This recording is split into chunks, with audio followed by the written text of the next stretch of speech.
siap untuk memuji Tuhan pagi hari ini? Amin. Yang siap boleh angkat tangannya dan beri kemuliaan buat Tuhan. Lebih dahsyat lagi.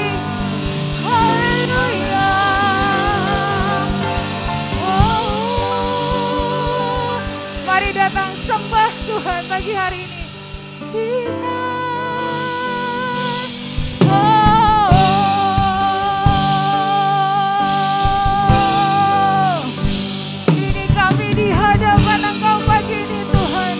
Kami datang menyembah Engkau Raja di atas segala raja. Haleluya, haleluya, haleluya.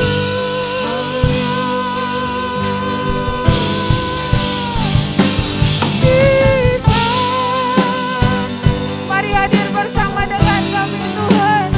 Biar pagi hari ini setiap yang hadir merasakan Engkau ada di tempat ini.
Pagi hari ini datang dengan kesungguhan hatimu, datang dengan setiap haus dan lapar akan kebenaran firman Tuhan, datang dengan kesungguhan. Dia Yesus yang telah mati buat kita. Yesus telah mati bagiku. Ya Tuhan, selamatkan bagi Dia sembahku, tak dapat ku balas kasih-Nya. Amin. Dia angkat ku jadi anak-Nya, beri damai di dalam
aku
Engkau temukan Tuhan hati yang menyembah Engkau dalam roh dan kebenaran. Biar pagi hari ini Engkau temukan setiap kami datang dengan setiap kerinduan untuk hadirat Engkau Tuhan. Biar pagi hari ini bukan karena rutinitas hari Minggu kami datang, tapi kami ingin Tuhan Engkau melawat setiap kami. Karena tidak ada Tuhan yang berarti selain ucapan syukur kami kepada Engkau untuk semua yang Engkau perbuat dalam hidup kami. Terima kasih buat kesehatan, terima kasih buat nafas kehidupan, terima kasih untuk setiap kesempatan. Sebab itu layaklah Engkau Tuhan terima pujian, kemuliaan, hormat yang terbaik dari setiap kami. Terima kasih Tuhan, tetap hadir bersama kami. Karena kami percaya saat Engkau hadir ada mujizat, saat Engkau hadir ada kemuliaan, saat Engkau hadir setiap yang datang dengan putus asa, ada kekuatan baru yang dari Engkau Tuhan. Amin. Terima kasih Tuhan, terima kasih. Kami siap memuji Raja di atas segala Raja. Yang percaya mari katakan amin. Sekali lagi katakan amin. Sekali lagi katakan amin. Beri kemuliaan buat Tuhan.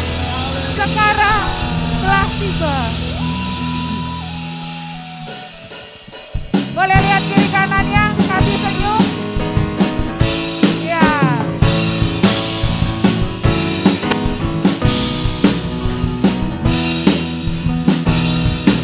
Sekarang telah tiba keselamatan dan kuasa. Amin. Dan pemerintahan Allah kita, kuasanya yang diurapinya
Silakan duduk Bapak Ibu.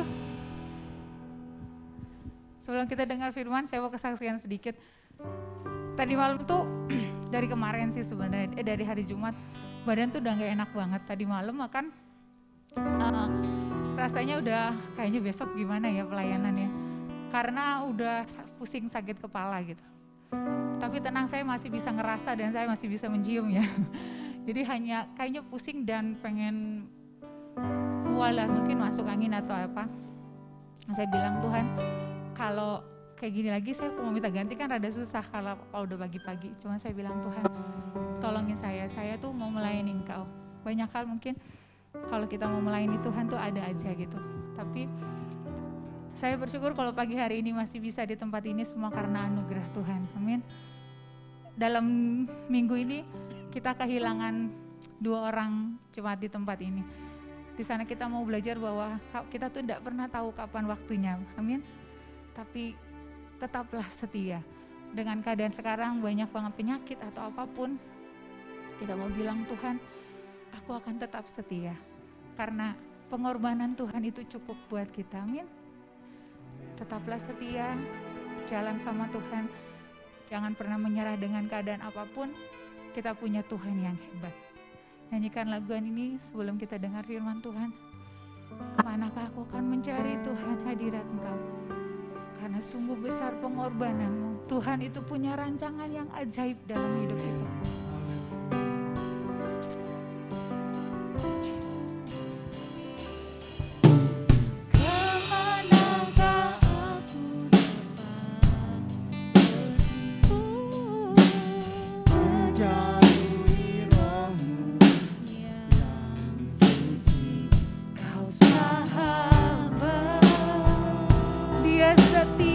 Dia setia dan kau dekat.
pakaian yang Engkau pakai, dia nggak pernah jauh dari hidupmu. Bahkan seluruh kita tak bisa membalas kesetiaanmu. Sungguh mulia dan berharga, dan berharga.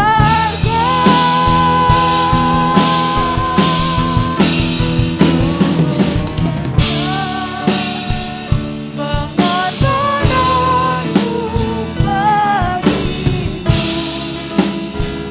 terlalu dalam untuk dimengerti. Sungguh besar,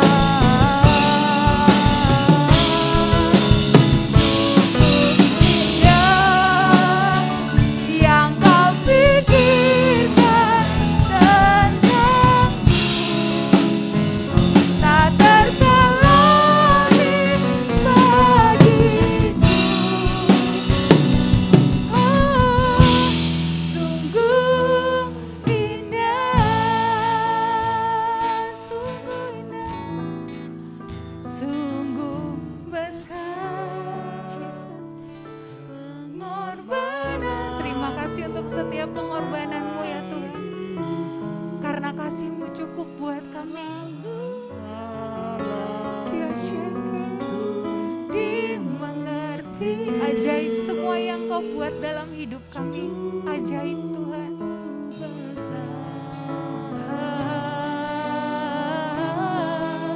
Sungguh indah yang Kau pikirkan tentangku, tak terselami bagiku.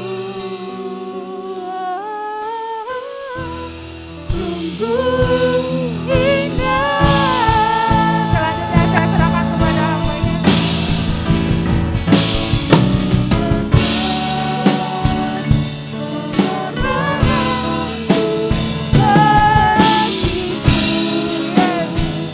Terlalu dalam untuk dimengerti. Amin. Sungguh besar,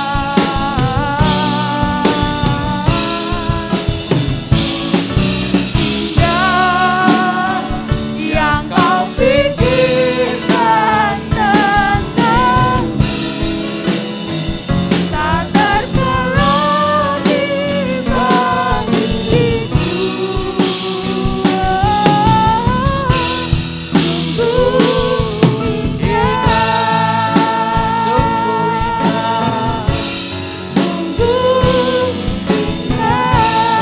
indah, sungguh indah.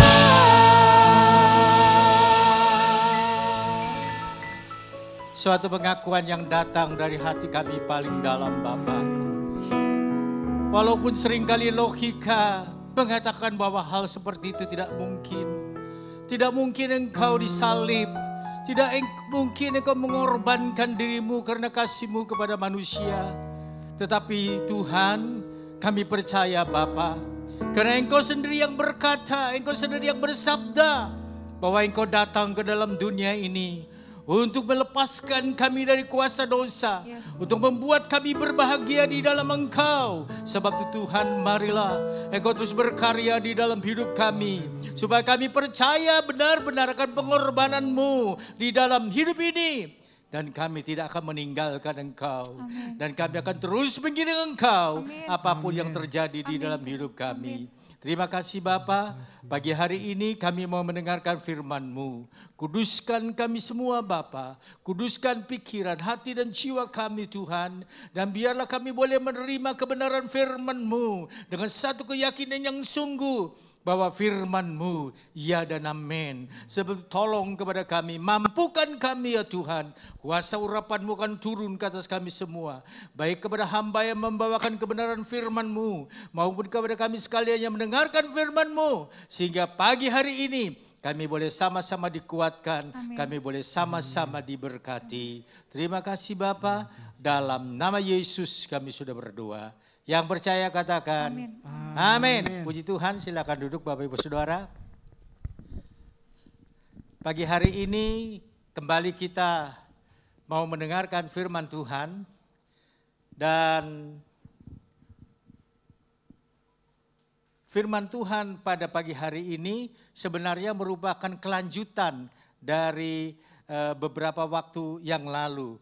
Bapak Ibu Saudara yang kasih dalam Tuhan, kalau kita perhatikan maka beberapa waktu yang lalu saya berbicara mengenai mengucap syukur. Dengan kata lain, apa itu mengucap syukur, bagaimana kita mengucap syukur, dan sebagainya. Pada pagi hari ini kita mau khusus belajar cara dan dampak mengucap syukur. Kenapa? Saudara yang dalam Tuhan, kita tidak mau cara dan dampak, caranya kita mengucap syukur itu tidak sesuai dengan kehendak Tuhan. Ada orang yang mengucap syukur oleh karena merayakan hari pernikahan mereka, bikinlah yang namanya pesta pernikahan perak. Di mana diadakannya? Di hotel. Dan apa yang terjadi di situ? Macam-macam. Saudara yang kasih dalam Tuhan, bukan seperti itu yang Tuhan kehendaki kita. Caranya mengucap syukur. Salah enggak kalau mengadakan pesta di hotel seperti itu? Enggak salah. Yang salah itu adalah ketika di dalam pesta itu kita melanggar firman, itu yang salah. Saudara yang kekasih dalam Tuhan, tetapi dunia mengatakan kalau tidak diikuti dengan minuman keras, tidak diikuti dengan macam-macam seperti ini, maka pesta itu katanya tidak menarik. Dunia mengatakan demikian. Kenapa? Karena dunia ini sudah disesatkan oleh iblis. Saudara, tetapi kita sebagai orang yang percaya kepada Tuhan, di dalam kita cara mengucap syukur tentunya harus sesuai dengan kehendak Tuhan. Kenapa? Firman-Nya berkata, mengucap syukurlah dalam segala hal di dalam Kristus Yesus. Di dalam Kristus Yesus ini mengajarkan kepada kita bahwa kita perlu mengucap syukur bukan dengan cara-cara yang dunia ini lakukan, tetapi dengan cara yang Tuhan inginkan terjadi di dalam hidup kita. Baik, kita akan buka di dalam 1 Tawarikh, Perjanjian Lama 1 Tawarikh 16 ayat yang ke-34. 1 Tawarikh 16 ayat yang ke-34. Kita akan baca bersama-sama satu ayat ini. Sudah dapat ya? Oke. 2, 3. Bersyukurlah kepada Tuhan sebab Ia baik, bahwasanya untuk selama-lamanya kasih setianya. Saudara yang kasih dalam Tuhan, firman Tuhan mengingatkan saudara dan saya bahwa kita perlu, wajib, harus bersyukur kepada Tuhan. Salah satu alasannya adalah karena Tuhan itu baik. Saudara yang kasih dalam Tuhan, jangan kita mengenal Tuhan secara salah. Jangan kita mengenal Tuhan secara tidak benar. Karena banyak orang yang berpikir bahwa Tuhan itu membalas kejahatan dengan kejahatan. Sebab itu Tuhan yang disembah itu adalah Tuhan yang kejam. Tidak. Tuhan kita adalah Tuhan yang mengasihi. Kalau kita berbuat dosa, Tuhan masih sabar. Tuhan masih memberi kesempatan kepada kita untuk bertobat. Saudara yang dalam Tuhan, sebab itu kita tidak mau terpengaruh dengan ajaran-ajaran yang ada di dalam dunia ini, tetapi kita berpegang teguh kepada firman Tuhan. Saudara yang kasih dalam Tuhan, tadi saya katakan bahwa sekarang ini kita mau belajar cara mengucap syukur. Apa itu mengucap syukur, bagaimana kita mengucap syukur, dan sebagainya itu sudah kita bicarakan beberapa waktu yang lalu. Sekarang kita mau khusus belajar dari cara dan dampak mengucap syukur. Saudara yang kasih dalam Tuhan, kalau bicara mengenai cara, cara itu adalah aturan atau sistem yang dianut oleh manusia dan dilakukan secara berulang-ulang. Dasarnya apa? Biasanya dasarnya itu adalah adat, kebiasaan.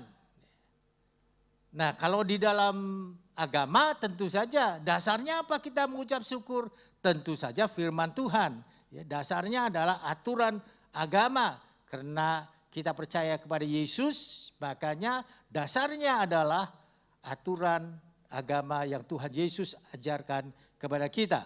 Saudara yang dalam Tuhan, ada beberapa hal bagaimana cara kita mengucap syukur kepada Tuhan. Tetapi saudara yang dalam Tuhan, orang tidak bisa mudah mengucap syukur sesuatu yang datang dari hatinya dengan sungguh-sungguh kalau tidak mengenal siapa Tuhan itu sesungguhnya. Enggak bisa. Tadi saya katakan ada yang mengenal Tuhan itu kejam. Sebab itu dia hanya mengucap syukur kalau dia menerima sesuatu yang baik. Sedangkan ketika dia menerima sesuatu yang tidak baik, maka orang itu mengatakan Tuhan itu kejam.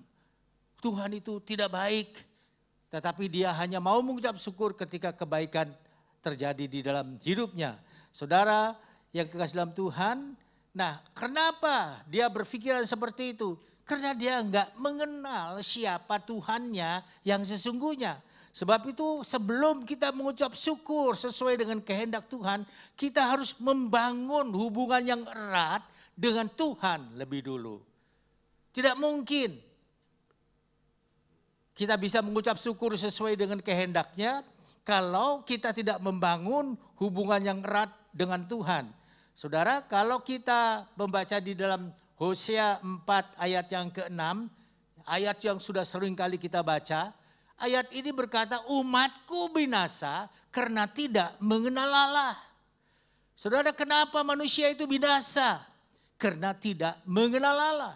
Jadi di dalam hidup ini kita perlu mengenal. Mengenal dalam arti kata bukan sekedar tahu, bukan sekedar sebagai pengetahuan saja, tapi kita mengalami itu yang Tuhan maksud dengan mengenal. Kalau kita belum mengalami Tuhan di dalam hidup kita, saudara mungkin agak bingung dengan istilah saya mengalami Tuhan. Saudara, kita mengalami Tuhan artinya kita mengalami firman yang Dia janjikan. Kalau Tuhan berkata, aku memberkati engkau, firman-Nya itu berlaku di dalam hidup kita, kita mengenal, oh ternyata Dia Allah yang baik. Dia Allah yang memberkati kita. Dia Allah yang menolong kepada kita. Tetapi kalau tidak seperti itu, kita tidak mengenal dengan baik, kita tidak mengalami janjinya. Saudara yang dalam Tuhan, agak sulit buat kita mengenal Tuhan itu. Akhirnya kita akan menjadi orang Kristen katanya. Apa-apa semua katanya. Katanya Pak Pendeta, Yesus itu juru selamat. Katanya temanku, Yesus itu kasih. Katanya dia, Yesus itu mau menolong. Semua katanya tanpa mengalami. Saudara yang dalam Tuhan, kita perlu mengenal Dia. Dengan kata lain, kita perlu mengalami pertolongannya yang ajaib. Saudara yang kasih dalam Tuhan, siapa orang yang dikenal oleh Tuhan? Saudara, orang yang dikenal oleh Tuhan adalah orang yang mengasihi Allah. 1 Korintus 8 ayat yang ketiga. Orang yang dikenal oleh Tuhan, orang yang dikenal oleh Allah adalah orang yang mengasihi Dia.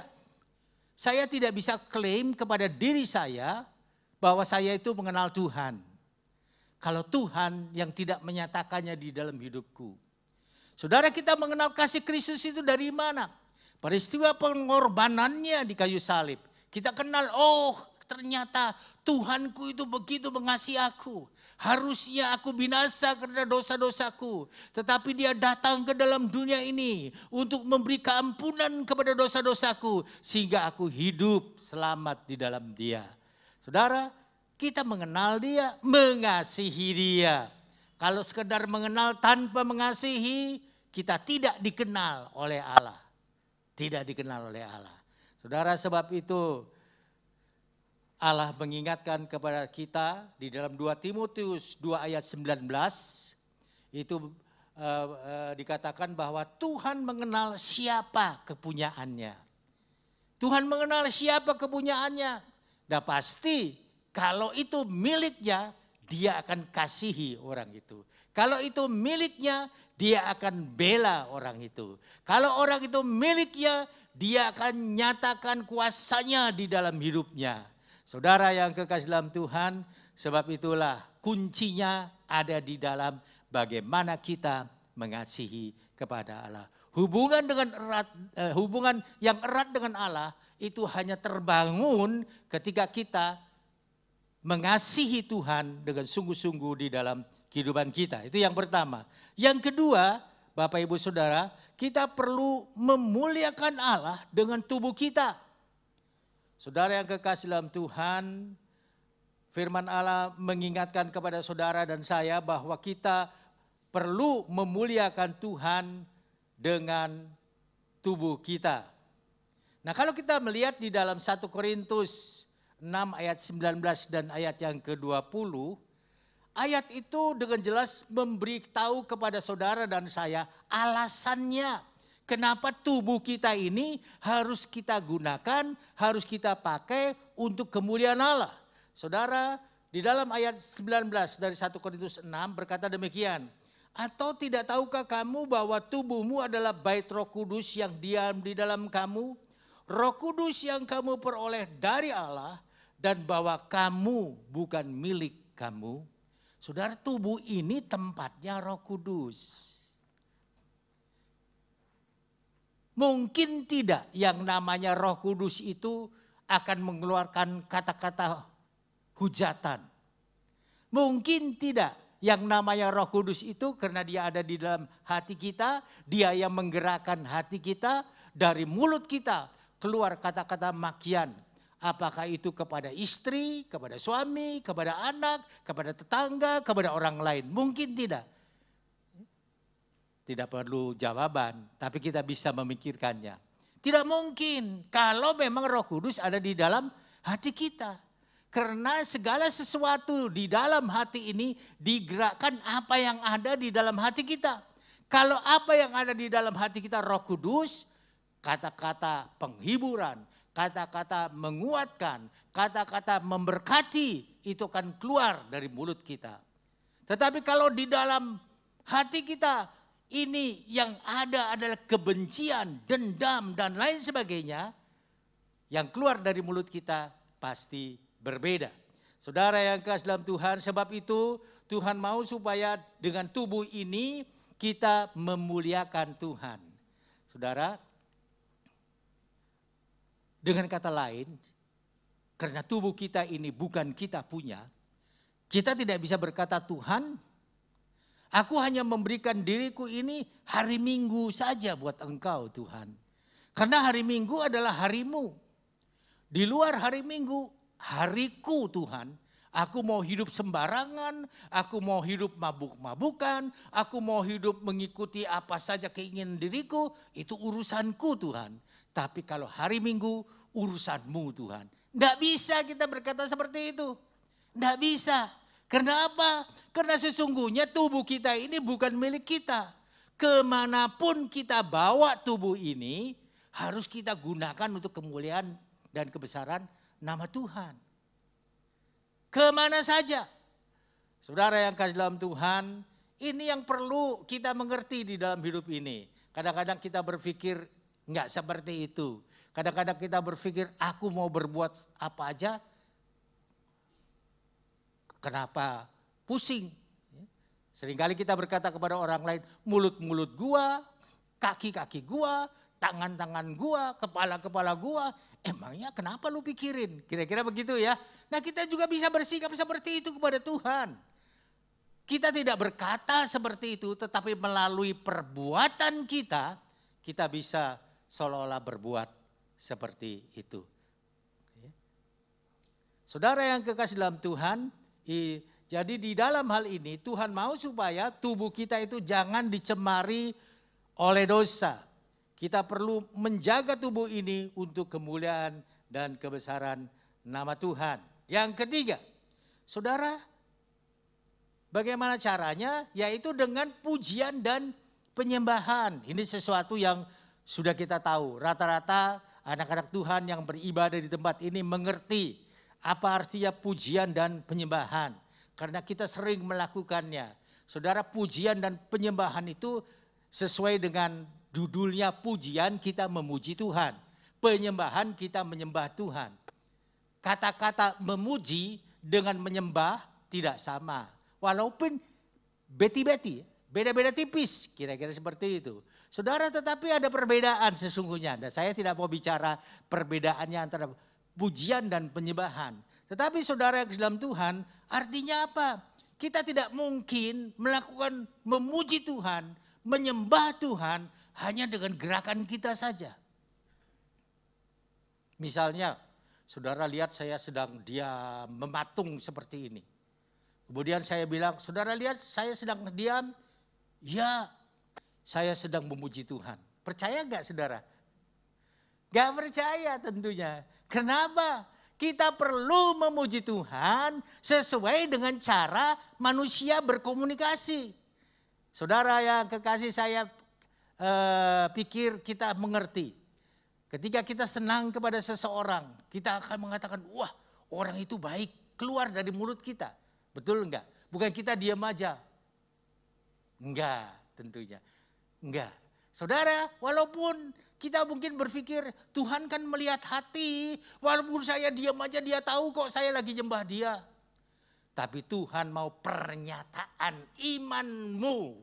Pernyataan iman kita itu diwujudkan di dalam tingkah laku kita. Kita bertingkah laku sesuai dengan iman kita kepada Yesus. Saudara yang dalam Tuhan, itu yang Tuhan mau. Sebab itu bukan diam saja, tidak. Tidak mungkin. Orang yang memuji Tuhan harus keluar sesuatu dari mulutnya. Orang yang menyembah Tuhan harus keluar sesuatu dari mulutnya yang menyatakan dia menyembah kepada Tuhan. Sebab itu jangan pernah malu memuji Tuhan. Ada teman saya dulu, seorang pemudi di gereja, saudara. Kalau menyanyi, dia nggak mau buka mulut. Jadi dia tetap mulutnya tertutup begini. Aku mengasihi Tuhan. Bagus nggak itu? Nggak bagus ya. Nggak bagus. Saudara, sebab itu maksimal. Saudara, kalau mengucapkan kata A, itu akan lebih jelas waktu kita membuka mulut kita. A, B, C, jelas seperti itu. Tapi coba kalau mulutnya kita tutup. A, B, C, enggak begitu jelas. Saudara yang dalam Tuhan, apa yang kita berikan kepada Tuhan itu harus yang terbaik. Sehingga waktu kita memuji Dia, Tuhan mau juga kita melakukannya dengan baik. Saudara, itu yang Tuhan inginkan terjadi di dalam hidup kita. Yang keempat, caranya bagaimana? Melalui persembahan kasih atau pelayanan kasih. Ya, kita seringkali berkata kalau seorang hamba Tuhan datang ke tempat ini, enggak kita bilang kita kasih honor berapa dia? Enggak, itu dosen, itu guru yang terima honor. Tapi hamba Tuhan yang berkhotbah di tempat ini, kita beri persembahan kasih yang namanya PK. Seperti itu. Kenapa? Karena memang waktu kita memberi itu harus datang dari hati. Saudara yang kekasih dalam Tuhan, saya nggak mungkin kalau di rumah saya ada orang yang bersih-bersih halaman, kemudian saya, ini PK dari saya, enggak lah. Ini gajimu atau upahmu hari ini, kira-kira seperti itu. Nggak mungkin, ini persembahan kasih saya, tidak. Saudara yang kekasih dalam Tuhan, tetapi kepada hamba Tuhan, kepada anak-anak Tuhan, kita melakukan hal yang sama. Tidak berarti bahwa orang yang kita beri dasarnya bukan dengan kasih, tidak. Ini bicara istilah. Saudara yang ke dalam Tuhan, jadi di dalam hal ini, kalau kita memberi kepada sesama anak Tuhan, kita tidak berkata, aku memberikan upah kepadamu, tidak. Ya, tetapi ini adalah persembahan kasih. Kenapa? Karena Tuhan lebih dulu menyatakan kasih-Nya kepada kita, sehingga kita menjadi saluran berkat kasih Allah itu untuk orang lain. Saudara, bisa kita lakukan dengan seperti itu. Saudara, saya ambil contoh misalnya, kalau ada yang lulus ujian, kemudian dia mau memberikan persembahan kasih sebagai ucapan syukur, sebagai cara untuk mengucap syukur, boleh enggak? Boleh, enggak salah. Dia kasih persembahan. Ya, makanya di dalam amplop kita kan ada tulisannya di situ, ucapan syukur, masukkan di dalam kotak persembahan di sana itu. Apalagi ada yang misalnya dapat jodoh, persembahan ucapan syukur. Saudara, kalau dapat jodoh perlu mengucap syukur enggak?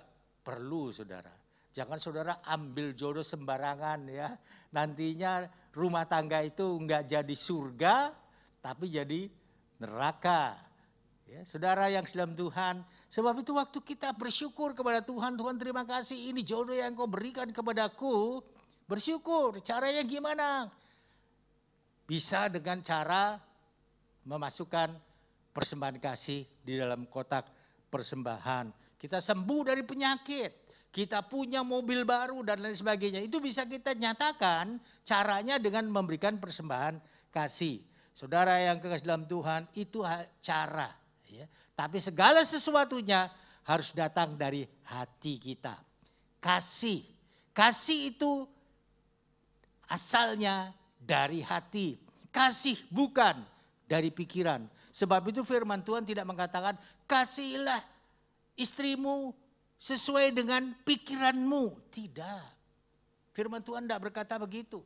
Saudara yang ke dalam Tuhan, ini kalau kita bicara mengenai cara yang benar dalam mengucap syukur. Nah kemudian yang berikutnya, yang kedua adalah dampak dari mengucap syukur. Ada enggak dampaknya sih waktu kita mengucap syukur? Ada, saudara. Karena di dalam dunia ini ada hukum, saya lupa namanya hukum apa. Tapi setiap ada aksi pasti ada reaksi. Itu hukumnya di dalam dunia ini. Kalau misalnya saya tertawa kepada Rita, itu aksi saya, enggak mungkin dia marah-marah. Enggak mungkin. Reaksinya akan tertawa. Sehingga kalau kita bicara dari firman, apa yang ditabur orang itu yang akan dituai orang. Kira-kira begitu. Sama aksi ada reaksi, kira-kira seperti itu. Saudara, waktu kita juga mengucap syukur kepada Tuhan, ada enggak reaksi dari Tuhan di dalam hidup kita? Ada, saudara. Ada. Dia punya kedaulatan, memang betul. Dia bisa langsung memberikan reaksi itu kepada saudara dan saya, bisa. Tetapi saudara, dia Allah yang adil. Dia tahu bahwa manusia itu senang kalau mendapat reaksi yang baik waktu dia berbuat baik. Saya ambil contoh misalnya, kalau ada seorang anak kecil ngepel rumah kita. Saudara, reaksi kita puji anak kecil itu. Walaupun katakanlah dia ngepelnya nggak bersih sebersih kalau kita menyuruh pembantu kita. Nggak ada masalah. Kenapa? Karena aksinya itu baik. Sehingga kita puji, waduh bagus ya kamu rajin ya. Tapi coba kalau, alah gini aja nggak bersih. Nggak mau lagi dia besok-besok lagi, nggak mau dia lakukan seperti itu. Saudara, manusia aja tahu melakukan hal seperti itu, bahwa itu lebih baik daripada yang satunya. Apalagi Allah kita, dia lebih tahu. Sebab itu waktu kita mengucap syukur, ada dampaknya. Apa dampaknya? Yang pertama, kita akan mengalami hal-hal yang ajaib. Saya ambil satu contoh aja dari Alkitab. Saudara baca pada waktu Tuhan Yesus menghadapi murid-muridnya dan banyak orang yang mengiring kepada dia, sudah menjelang sore, mereka tidak pulang. Dengan kata lain, mereka sangat tertarik dengan pengajaran Yesus. Sehingga mereka betah mendengar apa yang Yesus ajarkan kepada mereka. Saudara yang dalam Tuhan, sudah lewat waktu jam 12 siang. Sudah lewat waktu jam makan siang. Mereka juga belum beranjak dari tempatnya. Yesus, dia mencerminkan Allah yang sesungguhnya adalah Allah yang bertanggung jawab. Allahku, Allahmu, Allah yang bertanggung jawab. Tolong diingat itu. Dia sangat bertanggung jawab. Sebab itu waktu Yesus melihat di dalam keadaan seperti ini, dia tidak, ya sudah salahnya sendiri. Kenapa ngikut-ngikut aku? Kenapa mau dengerin aku? Enggak. Ada ekspresi tanggung jawabnya. Saudara, sehingga waktu itu dia berkata, muridnya kasih makan mereka. Murid-muridnya berkata, dari mana Tuhan? Orang sebanyak ini mau kita kasih makan. 1, masalah duit. 2, kalau toh duitnya ada, belinya di mana? Karena mereka tidak di kota pada waktu itu. Ada di suatu tempat yang jauh dari kota. Kalau toh dekat dengan kota, toko mana yang bisa menyediakan sekaligus begitu banyak? Kita mengerti hal itu. Jadi tidak mungkin anak-anak murid-muridnya pada waktu itu berpikir, guru ini ngaco-ngaco aja ini. Guru ini ayah-ayah wae, kira-kira seperti itu saudara. Saudara yang dalam Tuhan, tetapi apa yang Tuhan katakan? Coba apa yang ada padamu? Dengan kata lain mereka mencari orang itu punya apa. Dan ada anak kecil ya, kita tahu ceritanya. Yang bawa berapa roti? 5 roti dan 2 ikan. Saudara yang dalam Tuhan, 5 roti dan 2 ikan apa artinya untuk sekian ribu orang? Apa artinya? Tidak ada. Tetapi bagi Tuhan yang menurut manusia hal itu tidak mungkin, jadi mungkin. Yang menurut manusia hal itu tidak berarti, jadi sangat berarti. Saudara yang dalam Tuhan, sehingga pada waktu itu apa yang Yesus lakukan? Bawa sini, ini guru ini macam-macam aja, mau diapain 5 roti 2 ekor ikan ini. Kira-kira kan begitu ya. Saudara, kemudian Yesus mendemonstrasikan bahwa di dalam segala situasi mereka harus mengucap syukur. Sebab itu Yesus waktu menerima 5 roti dan 2 ikan itu, dia kemudian mengadah tangannya ke atas dan dia katakan, terima kasih Bapa atas kecukupan yang Engkau berikan kepada kami. Ini adalah berkat-Mu, sebab itu kami percaya Tuhan, berkat-Mu ini akan membuat kami kenyang. Saudara, kira-kira ya doanya yang gak seperti itu. Tapi didahului dengan ucapan syukur. Dan apa yang terjadi? Dari 2 ekor ikan dan 5 ketul roti ini ternyata mencukupi semua orang yang hadir di sana. Bahkan sisa 2 bakul, 12 bakul. Saudara yang dalam Tuhan, ini kenapa? Dampak dari mengucap syukur. Jadi nggak salah kalau Tuhan mengajarkan kepada kita mengucap syukur dalam segala hal. Karena ada dampaknya dan positif dampaknya itu. Bukan waktu kita mengucap syukur terus kemudian kita menjadi orang yang kekurangan. Bukan kita mengucap syukur kita kemudian menjadi orang yang tidak punya damai sejahtera. Bukan karena kita mengucap syukur kemudian kita menjadi orang yang terbuang. Tidak. Saudara yang kasih dalam Tuhan, terjadi pelipat gandaan.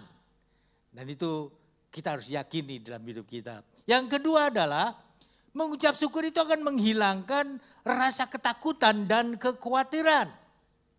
Kalau kita baca di dalam Filipi 4 ayat yang ke-6 itu berkata demikian.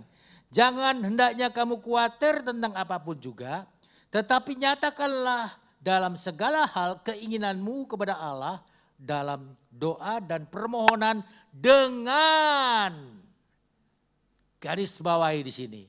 Ucapan syukur. Minta kepada Tuhan, permohonan kepada Tuhan enggak salah.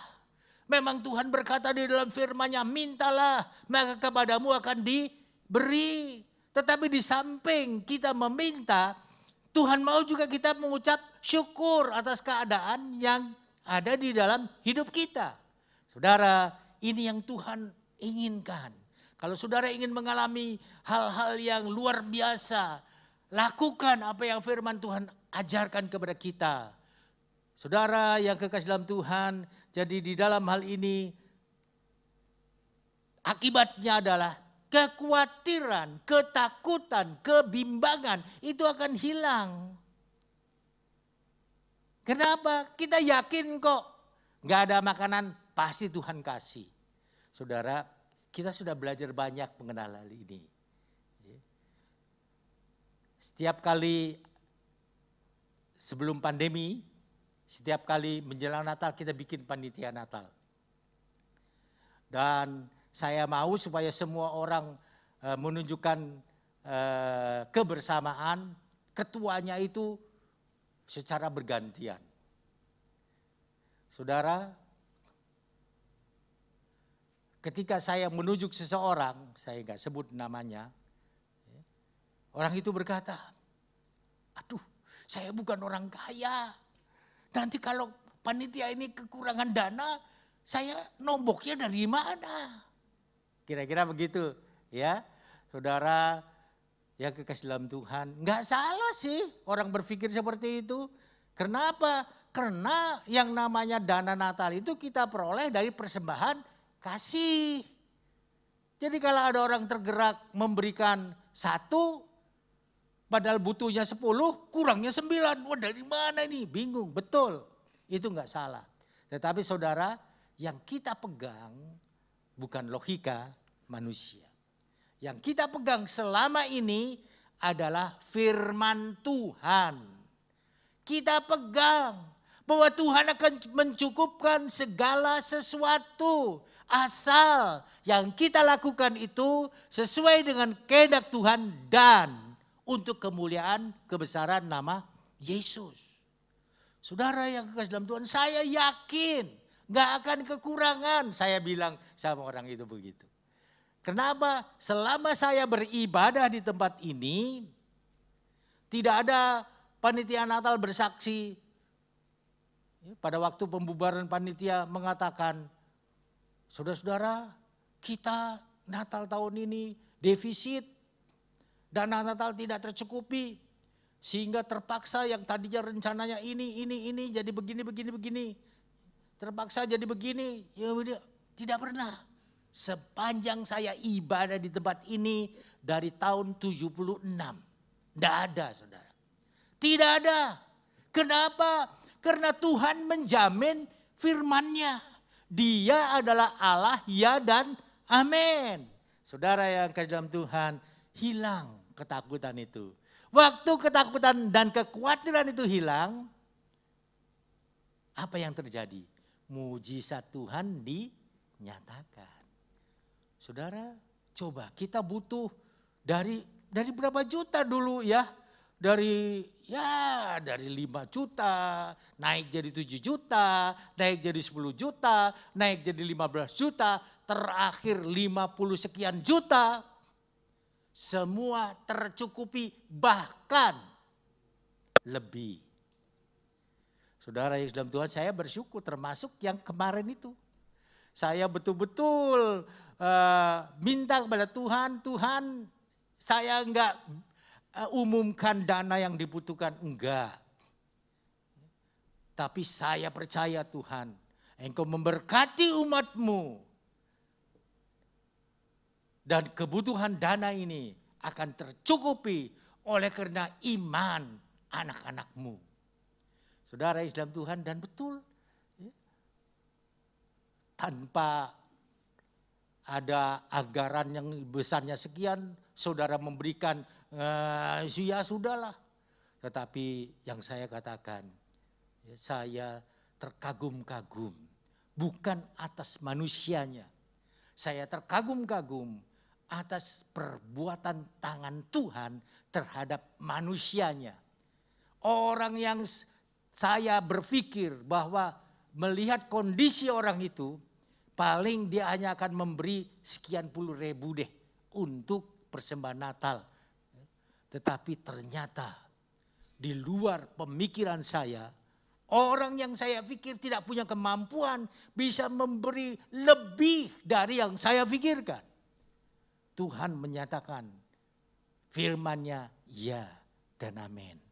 Saudara yang kasih dalam Tuhan, sebab itu jangan pernah khawatir, jangan pernah takut, ucapkan syukur saja. Ya, saudara, saya juga pernah bercerita kepada saudara bahwa ketika saudara saya punya permohonan kepada Tuhan, saya bilang sama dia, dibalik sekarang, jangan minta terus sama Tuhan. Bilang terima kasih Tuhan, Engkau sudah memberikan yang terbaik bagiku. Yang terbaik yang kayak mana terserah Tuhan. Karena yang tahu yang terbaik itu Tuhan. Kadang-kadang kita sendiri tidak mengerti apa keperluan kita. Saudara Islam Tuhan, dengan seperti itu ternyata berdampak. Itu yang kedua. Yang ketiga, kita menjadi pribadi yang positif. Kenapa? Kenapa kita menjadi pribadi yang positif?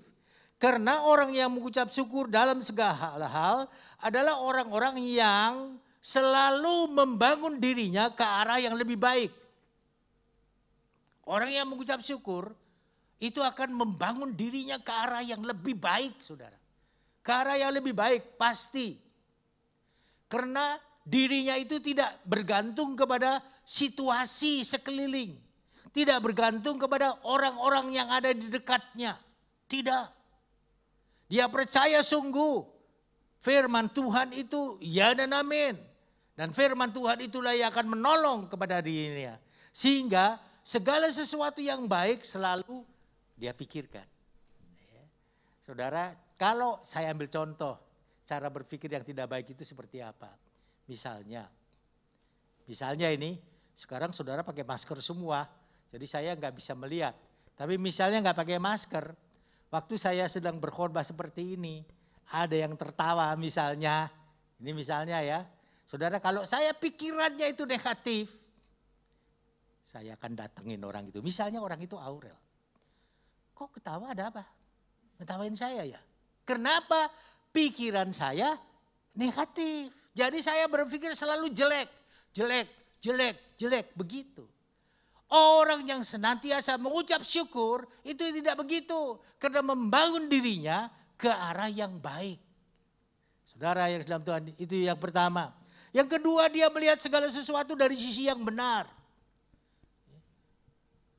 Dia akan melihatnya dari sisi yang benar. Tidak melihat dari satu sisi saja, tapi dia akan melihat dari satu sisi yang benar.